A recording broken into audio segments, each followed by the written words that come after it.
Muchas gracias por esta invitación, Marco Antonio. Encantado de estar con usted y con su distinguida audiencia. Creo que hay muchos temas que realmente conversar sobre el tema de la relación, de la estrecha relación que tiene el sector académico con el crecimiento económico y con la generación de bienestar en Venezuela. Así que muchísimas gracias por tocar este tema. Muchísimas gracias, distinguido rector. Y bueno, ¿qué le parece si comenzamos esta conversación reflotando o rescatando el tema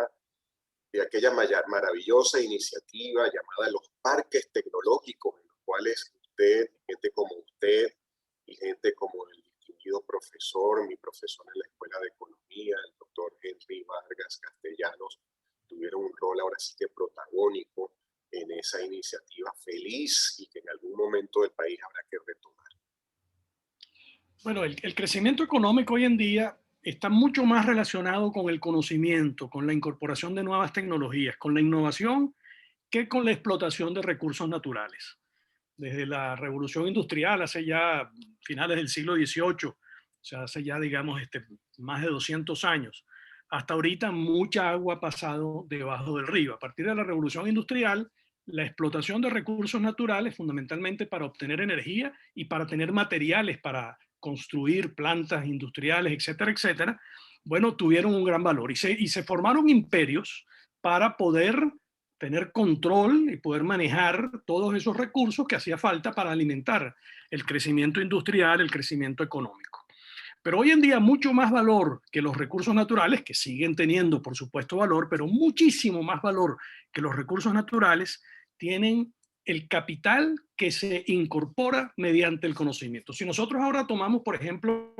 el valor de cualquier objeto o cualquier servicio al que tengamos acceso, algo que compremos nosotros, más del 50% y se estima que es del orden del 70%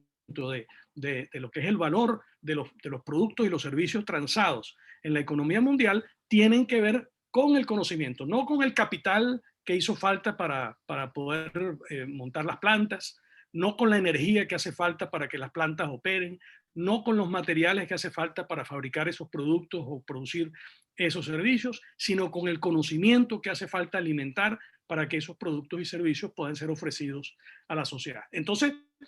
los parques tecnológicos lo que hacen es ofrecer una posibilidad de vincular directamente al sector académico, que es donde, bueno, tenemos una concentración de ese capital intelectual, de ese capital de conocimiento, de ese capital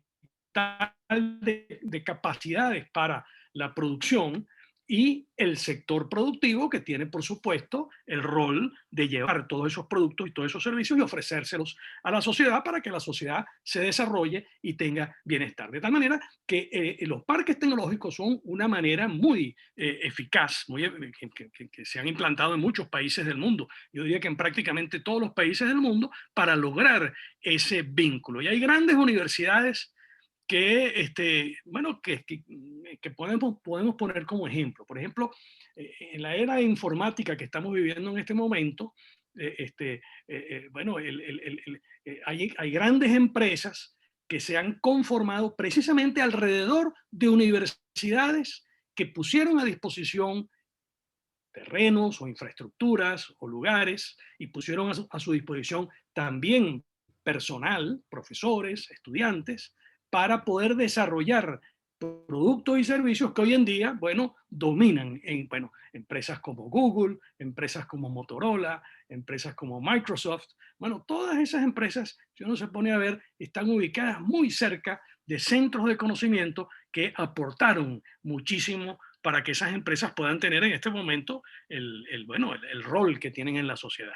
De tal manera, bueno, en Venezuela hemos tenido algunas experiencias con parques tecnológicos. Está el Parque Tecnológico de Mérida, está el Parque Tecnológico de Barquisimeto, está el Parque Tecnológico de Sartenejas, y hay varias otras experiencias en Venezuela, pero lamentablemente en las últimas 2 décadas no hemos tenido políticas públicas que realmente logren que se vinculen eficazmente las empresas con las universidades. Tuvimos una época al principio de los años 2000 con la Ley Orgánica de Ciencia, Tecnología e Innovación, donde se generaron algunos mecanismos bastante que resultaron ser efectivos durante un corto periodo de tiempo para estimular esa conexión, pero no a través de parques tecnológicos. La política de parques tecnológicos realmente que sí hubo un involucramiento, digamos, de políticas públicas en los años 80, en los años 90, con empresas del Estado, fundamentalmente, que se incorporaron para la implantación de esos parques tecnológicos, bueno, esas políticas fueron descontinuadas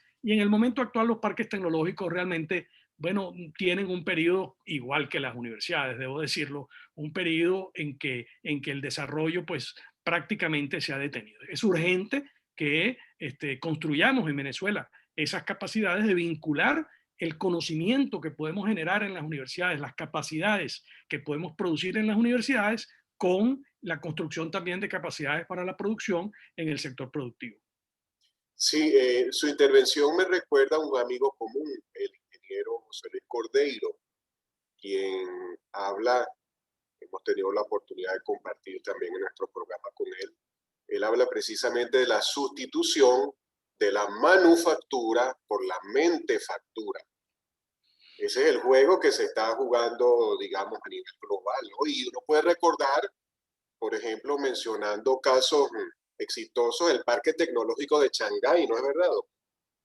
Sí, efectivamente, efectivamente. Y con esto de la transición entre manufactura y mentefactura, sale a colación bueno, la persona que se estima que en este momento es la persona que ha acumulado más capital en el mundo, que es Elon Musk.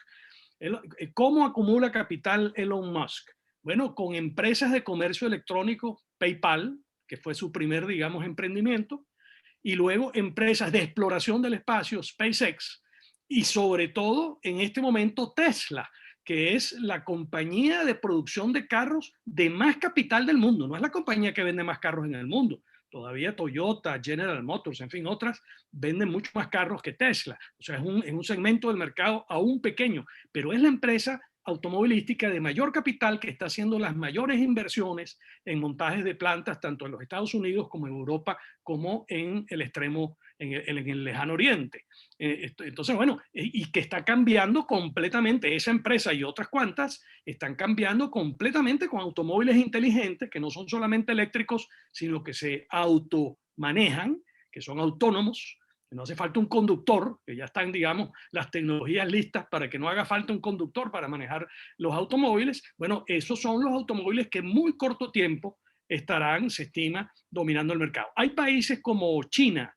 y como Alemania que ya han pasado leyes según las cuales no va a haber venta de carros nuevos en esos países que no sean eléctricos. O sea, los carros de gasolina, los carros de diésel, los carros de gas van a estar descontinuados y para el año 2030, que está a la vuelta de la esquina, estamos ya en el año 2021, faltan 9 años apenas para eso, ya tienen leyes en donde las empresas automovilísticas tendrán que introducir en el mercado solamente carros eléctricos. De tal manera que estamos ahorita en medio pues, de un cambio tecnológico importantísimo que no está empezando ahora, tiene ya posiblemente desde los años 80, 90 del siglo pasado que empezó a ocurrir, algunos la llaman la cuarta revolución industrial, en donde estamos teniendo una transformación enorme de lo que son los medios de producción y con esa transformación de los medios de producción, la vida de las personas, donde nuestra vida, bueno, dentro de muy poco tiempo va a ser muy distinta a como nosotros estamos acostumbrados a